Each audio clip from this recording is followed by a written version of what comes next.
was shot and killed dropping off a food delivery to a nearby house. Such a sad story, and police say they have the two people in custody who are responsible for this shooting. This happened around 11:30 last night in the Highland Square neighborhood. Now, when the driver left his vehicle to drop off a delivery on Timber Trail, he was shot. And News 5's Jesse Schultz has the latest on this very, very tragic investigation. Just a bunch of gunshots, and all the cops are coming up here. Crime scene tape now marks the spot at Timberland Village Apartments where Javier Greer, a 22-year-old Doordash driver, was supposed to complete his delivery around 11:30 last night, but instead was ambushed. His girlfriend, who was with him at the time, called 911.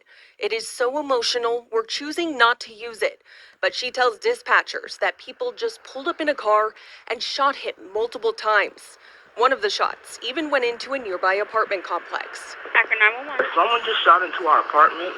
Akron Police Lieutenant Michael Miller says Greer was transported to the hospital, but didn't make it. Moments after him stepping out of the car to deliver the items, he was confronted and shot. He says detectives determined that Greer was in a verbal altercation with two people in the area of Highland Square, where protests over Jayland Walker's death were happening around 11 p.m., just 30 minutes before the shooting. He says police are determining if the men involved in the altercation were protesters. Were they involved or among the group of the protesters a half hour before this incident? But he says detectives used witness testimony and other means of technology to determine that Greer was followed to his delivery location by those same two men in the altercation. He was likely followed, unbeknownst to him, to the delivery location where he was shot.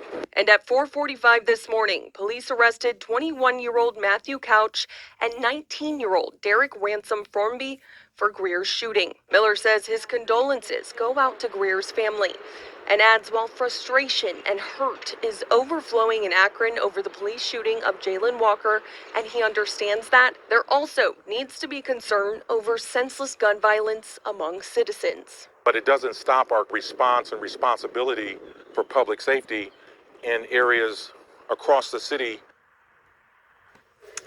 The two men arrested in connection to this shooting were originally charged with felonious assault, but because Greer did not make it, murder charges are pending.